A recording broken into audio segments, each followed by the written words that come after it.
Why are we here? Simple. It's been 100 days. It was 100 days exactly yesterday. On June 4, the minister, and I said specifically say the minister, not the government, and I'll explain why I said that. The Minister of Information and Culture announced through the ministry's handle on Twitter that Twitter was suspended in Nigeria. Technically speaking, that did not come into effect until the 5th of June, which would make it 100 days today, since effectively the technical implementation of the plan started. But as at yesterday, it was 100 days since the minister announced they were suspending Twitter in Nigeria for many reasons, but primarily for security reasons, and because Twitter was not cooperating in terms of fishing out dangerous information on the internet. So we went to the ECOWAS court, and as you will hear from my colleague, there have been some actions taken by the ECOWAS court. Some of them you've thankfully, as the media, you have reported. And then when courts resumed, we then went to Nigerian court. But apart from that, one of the first few things we did was to put out a statement as individuals and organizations to say that we will keep tweeting. And we did that because the Attorney General at the time, I was going to say, had verbal diarrhea, but I guess you probably don't want to report that as the media so that they do not, try to restrict your license. But I said that, and I'll say it again, because I think it was irresponsible of the top law officer in Nigeria to say that people will be arrested for using VPN, because there is no law that says that you'll be arrested.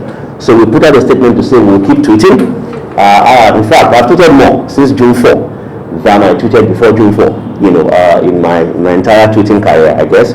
And the reason for that is because we decided to defy, this is a deliberate attempt to defy the orders of the government and to keep tweeting and to challenge government to say, if you really are not cowards, go ahead and arrest us if you want to, because we haven't done anything wrong according to Nigerian law, and we will continue to tweet. We will use this platform as a choice.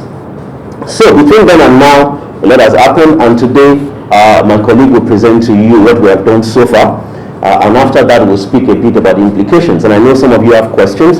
We're more than happy to attend to the questions that you may have, but before then, we will also share with you updates on how much Nigeria has lost since then as a country. As Twitter as a company suffered from this, we will respond to that question. Have Nigerians suffered from this? I don't know how many of you were receiving information about the coronavirus updates from NCDC on Twitter before now. When vaccines were being given the first time, most people that I know that began to share the information got it first on Twitter, took it to the media, took it to radio. Now NCDC cannot tweet. Government moved to, what's the name of that? Cool.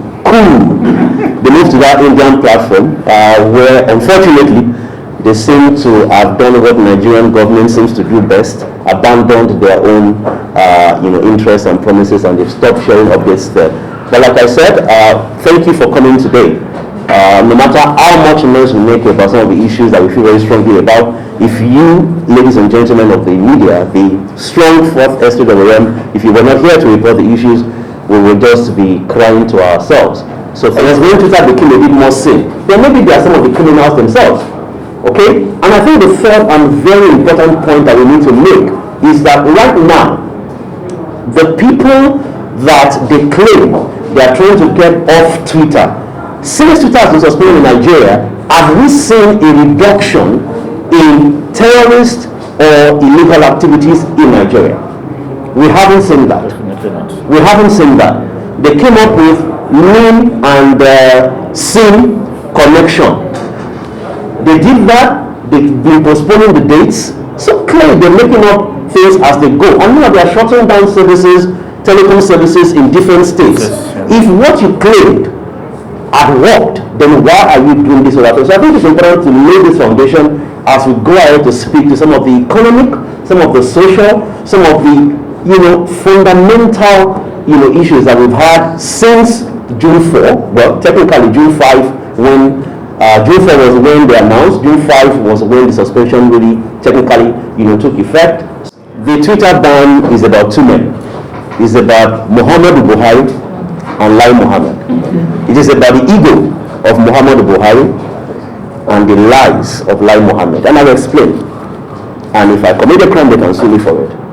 Number one, it's about the ego of Mohammed Buhari, because if indeed he did his job, then people who commit crime on social media would not even be able to have access to social media. They'll be in jail. But Mr. Buhari has failed in doing his job. So now he's punishing those of us who are innocent, not giving us access. And it's about the lies of Lai Mohammed. Because the only place where Mr. Mohammed's propaganda has been marked fact for lie is on social media. Don't forget, in 2014, who was the chief propaganda officer for the APC? Which political party knows the power of social media and what it can do in removing a government from office? It is the APC. This is what this Twitter ban is about. And it did not start with this government. And let's be very clear. Trying to calm down on social media or on the civic space did not start with this government. As far back as 2013, Prime Minister went to court to sue the government of Goodluck Jonathan because they bought surveillance equipment from Israel, from Orbit Systems in Israel. So we've been here because we have a military dictatorship past and things like that. But the reality is that all of these actions, this Twitter ban, the clampdown on the media, the clampdown on NGOs, they are all attempts to close the civic space so that the things they do not want to hear, that they have not worked hard on certain areas, those things they want to keep out of public view. What is the economic loss? I was just joking with my guy here that we know for a fact that every hour that Twitter is down in Nigeria, we lose $250,000. But I don't know how to convert to Naira. Because no thanks to Mr. Buhari's, Mr. Shimake's economic policies, we don't even know the exact value of dollar to Naira today. I think it was 508 or 521. So no thanks to them, we can't calculate it in Naira. But really, we know that every hour we lose $250,000. Every hour. Every hour. Thank God for people like you and I who have been using VPN. Because we've been using VPN, that loss has not been total. If it was a total shutdown of Twitter and nobody was tweeting, it means that all economic activities, including people who run adverts, people who run campaigns, and all those things on Twitter, we will lose $250,000 every hour. It means that to date, somewhere between 25 to 50 to $350 million has been lost to this economy. Well, maybe government doesn't really care, because to be honest, if you look at some of the economic policies of this government, you can be sure that they don't really, they rather cut their nose to spite their face. There's also the issue that has been repeated here today, the human rights angle. This is a democracy. You cannot, a memo was shown, we saw a memo that went to the telecom companies from the Association of Licensed Telecom Operators of Nigeria. In what same space does an association speak on behalf of the government, when indeed that association should be the one speaking when government does the wrong thing? We're waiting to see. We know they will produce a false document, and we will, as we've done before, prove or disprove what they've shown which is false. But the reality is we've not seen any document, any legal document that shows there was judicial oversight or that shows that there was any legislative oversight. The National Assembly was approached about this ban. I expressed my personal disappointment in Mr. Femi Gbajabiamila and the House, and also the Senate. But it's understandable. They're members of the APC. Some of them are rubber stamp members of the same party. But what has happened in other countries that we should have seen here was the question: where did you present the legal order for telecom companies to do as they did? No one has been presented so far.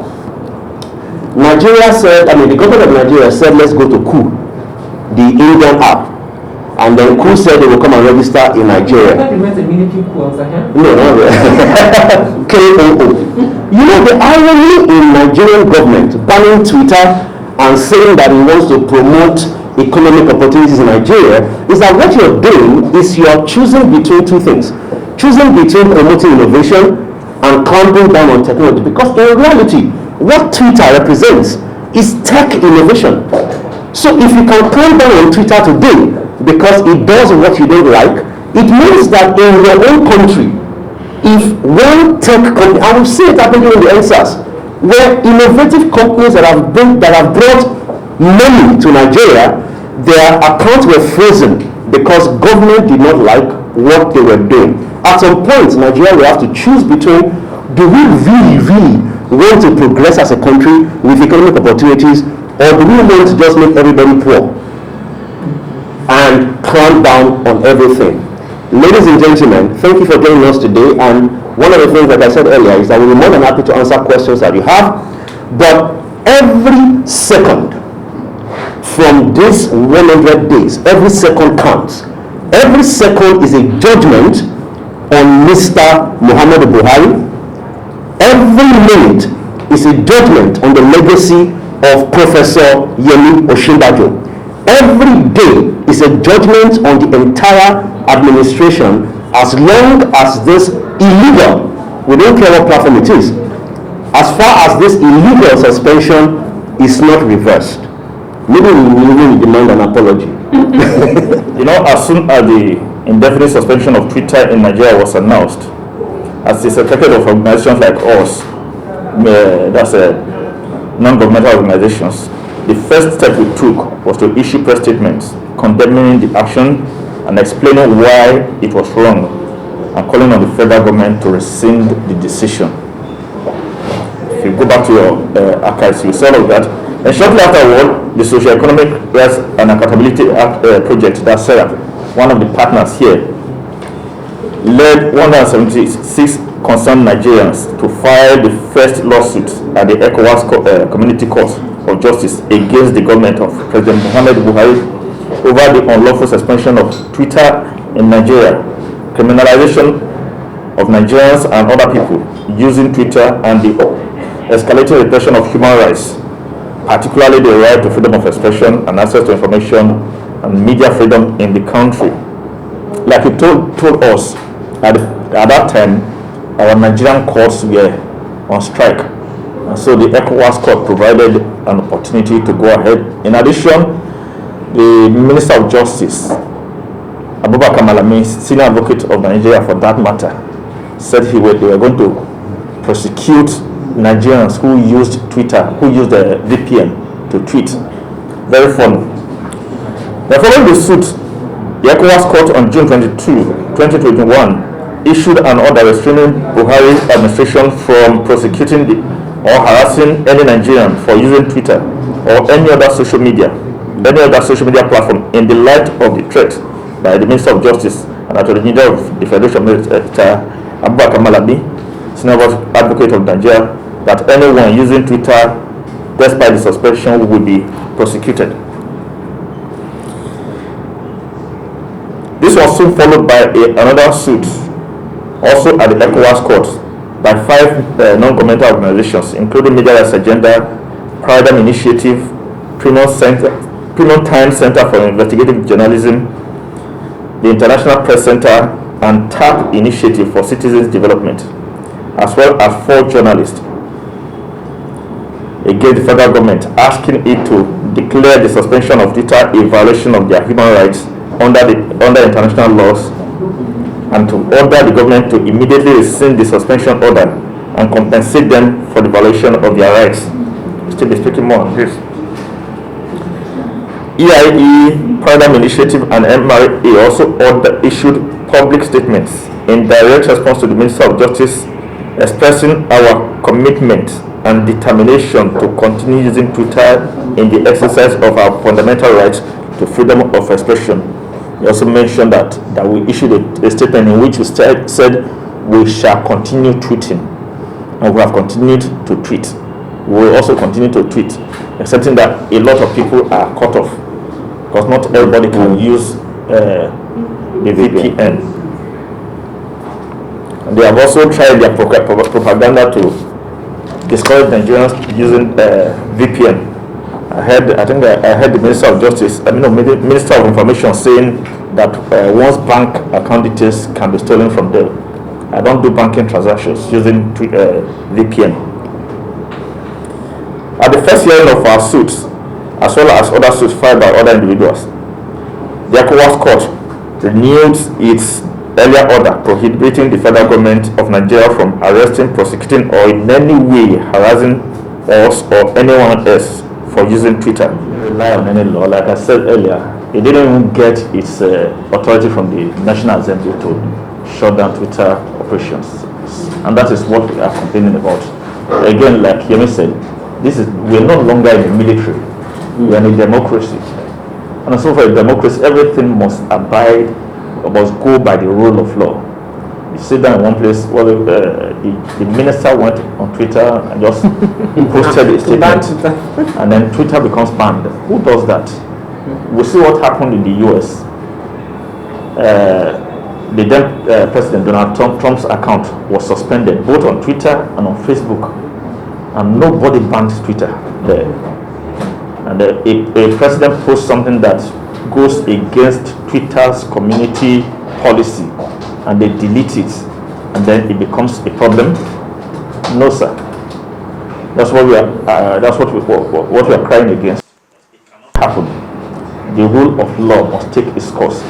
It should no longer act or traverse. It should no longer act like we are still in a democracy. We are no longer in a democracy. Military. We are no longer in the military.